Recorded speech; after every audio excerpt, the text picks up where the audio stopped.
जिस मेरठ में मैं बोल रहा हूं, ये माता दीन भंगी की क्रांति की धरती है। अभी मेरे बड़े भाई रतन लाल जी बोल रहे थे तो मुझे भी इतिहास की बात याद आ गई कि जहां पर बोल रहा हूं यही बगल में 1857 की क्रांति हुई और वो क्रांति माता दीन भंगी की वजह से हुई और वो क्रांति धन सिंह कोतवाल की वजह से हुई। तो हमें उस इतिहास को जानना चाहिए। ये मैदान इस बात का गवाह है कि हमारे इतिहास को दबाने की कोशिश की है। तुम्हारा शिवाजी महान कैसे, तो उनके साथ एक जोड़ दिया गया कि दादाजी कोंडदेव की वजह से महान, जबकि दादाजी कोंडदेव का शिवाजी के जीवन में कोई योगदान नहीं। तुम्हारा चंद्रगुप्त मौर्य महान कैसे, तो जोड़ दिया एक चाणक्य नाम का कैरेक्टर, जबकि इतिहास में चाणक्य का कोई उल्लेख नहीं। कोई विदेशी जितने भी इतिहासकार हैं उन्होंने कहीं उल्लेख नहीं किया। तुम्हारा कबीर इतना महान कैसे, तो जिन मनुवादियों को कबीर का जन्म नहीं पता कि कब हुआ था, वो बताते हैं कि विधवा ब्राह्मणी के गर्भ से हुआ था। जन्म की तिथि नहीं पता, विधवा ब्राह्मणी के गर्भ से हुआ था ये पता है। इसलिए इतिहास को चुस्त दुरुस्त करने की जरूरत है। और साथ ही साथ ये मेरठ वो धरती है जहां कभी सर छोटू राम की विचारधारा की वजह से चौधरी चरण सिंह और भारतीय किसान यूनियन के लोगों ने कभी नफरतवादी राजनीति को, इशारों में समझिएगा, नफरतवादी एजेंडे को यहां पनपने नहीं दिया था। लेकिन नफरतवादियों ने एक झूठा बहुजनों के बीच में दंगा करवा करके उस यूनिटी को छीनने की कोशिश की। किसान आंदोलन में काफी हद तक वो दूरियां कम हुई हैं। यहां से शपथ लेकर के जाइए कि उन नफरतवादियों को पश्चिम उत्तर प्रदेश से उखाड़ फेंकेंगे। इतना तो कम से कम कर सकते हैं। ये बात बिल्कुल सही है कि हम लोग इन मंचों से ये नहीं तय कर सकते कि किसकी सरकार बनेगी किसकी नहीं बनेगी, लेकिन इन मंचों से ये तो तय कर सकते हैं कि हमारे मुद्दों के आधार पर बनेगी, हमारी विचारधारा के आधार पर बनेगी। हम पार्टियां तय नहीं करते, लेकिन ये तो तय कर सकते हैं कि संसद में जाने वाला व्यक्ति अम्बेडकरवादी होगा, संसद में पहुंचने वाला व्यक्ति संविधानवादी होगा। ये तो तय किया जा सकता है। अब छोटे छोटे अनुरोध कर लेता हूं क्योंकि समय बहुत कम है। छोटे छोटे अनुरोधों के साथ बात खत्म करूंगा। कोई बात नहीं करूंगा ये परिवर्तन वो परिवर्तन, यहाँ क्रांति कर दो। छोटे छोटे अनुरोध करता हूँ आप बहुजन समाज के लोगों से। बहुजन ये जितने भी कार्यक्रम हो रहे हैं, मुझे इनके पीछे पृष्ठभूमि में वजह लगती है बहुजन एकता। तो मैं इसी बहुजन एकता पर बात करूंगा कि आएगी कैसे। अगर इन मंचों से इस बात को इस तौर पर समझिएगा कि एक बहुजन बोल रहा है, अगर किसी और दिशा में ले गए तो फिर आप आलोचना करते हैं।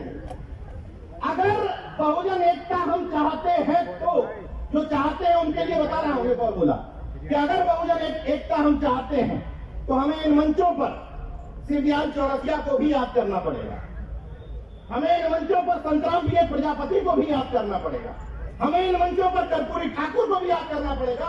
और अगर बाबा साहब को इसलिए याद कर रहे हैं कि उन्होंने 22 प्रतिज्ञाएं दिलवाई थी, तो सम्राट अशोक का कोई योगदान नहीं था क्या? क्यों हमारे नारों में सम्राट अशोक नहीं आते हैं? इस बात को बड़े मिल करके सोचिएगा। जिस तरीके से किसी भी जाति का व्यक्ति मंच में तलाशता है चुनाव के समय कि हमारी जाति का नेता कहां बैठा के होता है, उसी तरह आपके नारों में बहुजन समाज तलाशता है कि हमारी हिस्सेदारी नारों में है या नहीं। अफसोस कि नहीं है। उस हिस्सेदारी को अपने नारों में लाना पड़ेगा।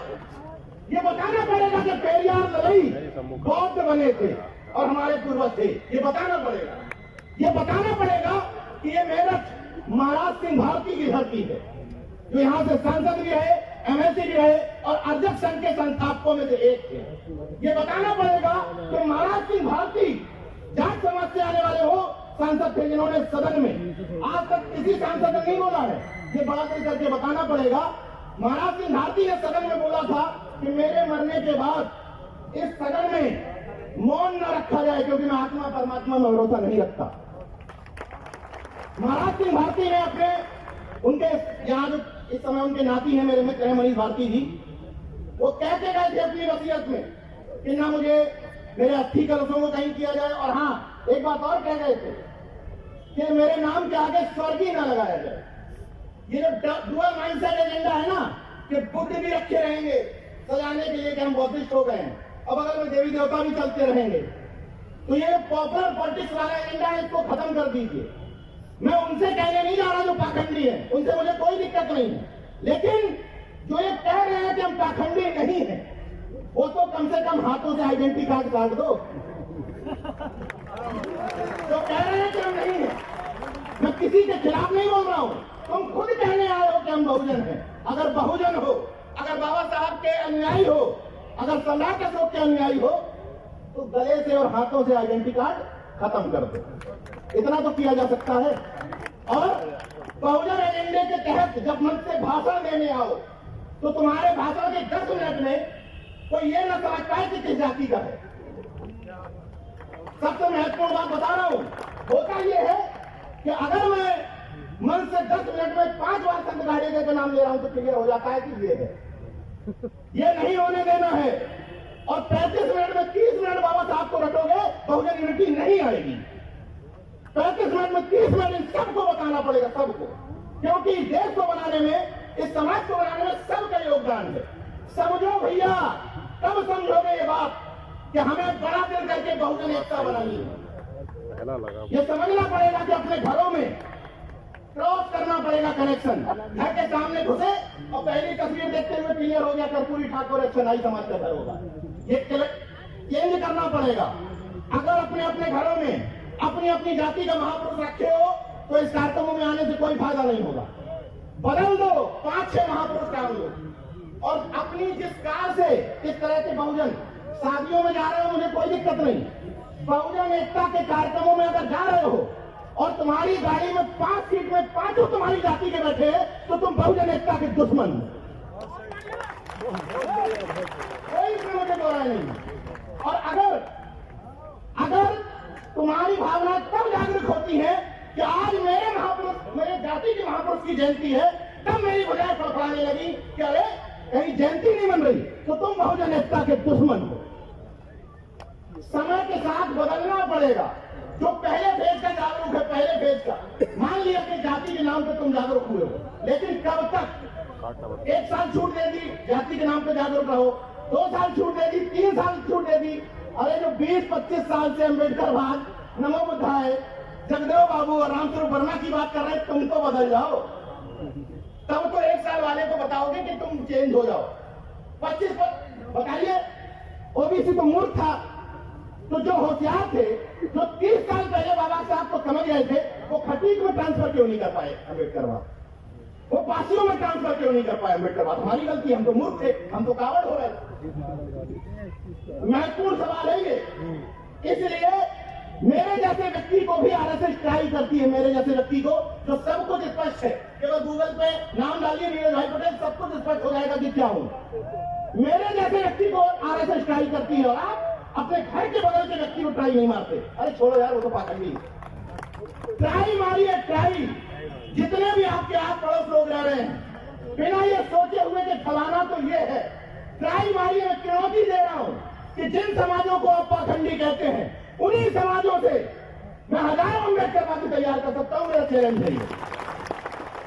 और ये कार्यक्रम इस बात का जवाब, इस सूखी धरती पर ये क्रांति की धरती हुआ करती थी, लेकिन अब ये कहा जाने लगा था कि पश्चिम उत्तर प्रदेश में लोगों में पेड़ भरे हुए हैं, जमीनें काफी ठीक ठाक हैं, दिल्ली से सटा हुआ है, तो यहाँ के लोग बहुजन मूवमेंट नहीं समझते। सोचिए कि एक व्यक्ति अभी कुछ दिन पहले लखनऊ में कार्यक्रम करने के बाद 3 महीने से यही डेरा डाल दिया, तो भलते सुमित रतन जैसा एक व्यक्ति सीमित संसाधनों के साथ इतना बड़ा आयोजन कर सकता है, तो आप तो यही के हो, आप क्या नहीं कर सकते? तो भंते जी को अगली बार, अभी आप दूसरे जगह का व्यक्ति आपको बुलाया, आइए हम कार्यक्रम करेंगे आपके पूर्वजों का। अगली बार आप कार्यक्रम करिएगा और इनको बुलाइए कि आइए हम कार्यक्रम कर रहे हैं और आपको तब इन कार्यक्रमों की सार्थकता होगी। और एक अंतिम बात के साथ बात खत्म कर दूंगा, क्योंकि बहुत सीनियर लोग बैठे हुए हैं। एक और समस्या है सामाजिक संगठनों के साथ, हम ही हैं। मेरा अनुरोध ये है कि जितने भी सामाजिक संगठन के पुरोधा हैं वो ये सोचे कि हम भी हैं। बहुत सारे लोग देश में अच्छा काम कर रहे हैं, बहुत सारे लोग मंच पर अच्छे वक्ता हैं, बहुत सारे लोगों के पास अपनी अपनी फिलॉसफी है। उस फिलॉसफी में हम भी एक हैं। कोई मृत्यु भोज पे काम कर रहा है, ओके, वेरी गुड। कोई सामाजिक परिवर्तन के काम कर रहा है, कोई बुद्धिज्म पे काम कर रहा है, कोई अम्बेडकर बात पे काम कर रहा है, कोई अर्जक बात पे काम कर रहा है।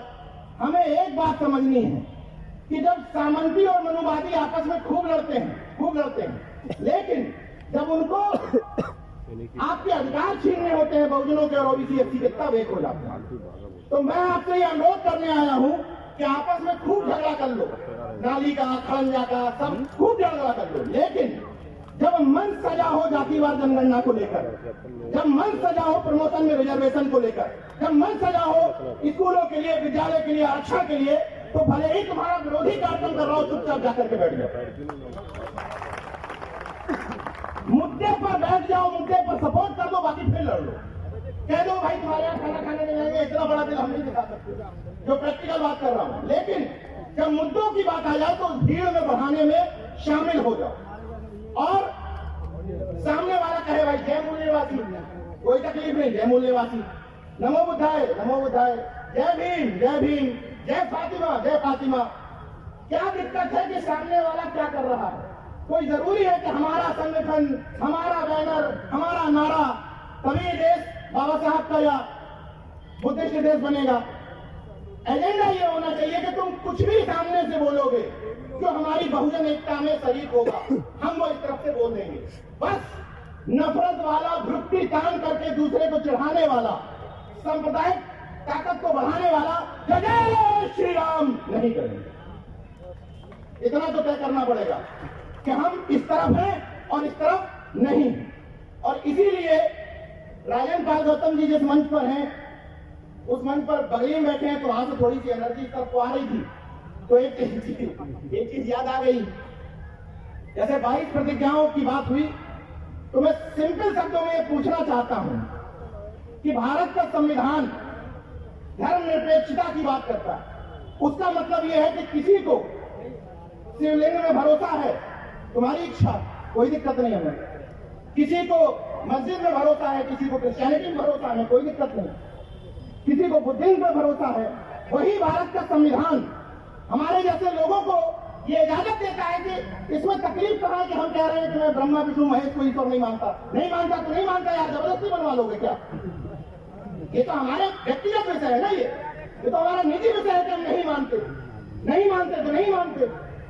उसी तरीके से अभी एक आया कि वो ताड़न का शब्द बदल दिया, खत्म कर रहा हूं, तो हम सब लोगों को उसी ताड़न का अर्थ जो इन्होंने बताया है, उसी ताड़न का अर्थ हम लोगों को भी लागू करते हुए कहना है कि सामंती, मनुवादी और चुटियाधारी ये सब ताड़न के अधिकारी है। ताड़न का अर्थ क्या है?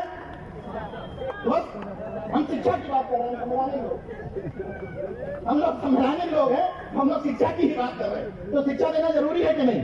तुम हमको क्यों दोगे? तुम हमसे बदले में भी लो। इन्हीं शब्दों के साथ बात खत्म करता हूं।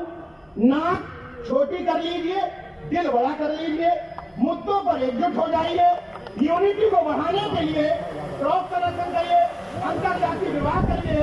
जिस तरीके से शिवाजी की मां जीजाबाई और उनके पिता शाहजी भोसले का अंतरजातीय विवाह हुआ था, तो शिवाजी जैसी संतान पैदा हुई थी। तो अगर अंतरजातीय विवाह करोगे, बहुजन एकता बनेगी और परम प्रतापी संतान भी जन्म लेगी। अपनी अंतिम शब्दों के साथ बात खत्म करूंगा। बंते जी के शब्द चुराते हुए उनके मुंह से बोल देता, अपने मुंह से बोल रहा हूं उनके शब्द, कि अभी तो परिंदे शुमार करना है, फिर हम बताएंगे कि किस किस पे वार करना है। अभी तो परिंदे शुमार करना है, फिर हम बताएंगे कि किस पे वार करना है। बड़ा गुरूर है सामंतियों तुझे, मगर हम बुद्धिवादियों को भी जिद है कि दरिया को पार करना है। जय विज्ञान, जय संविधान, नमो बुद्धाय, जय भीम, जय अर्जक, इनकलाब जिंदाबाद, उल गुलाम।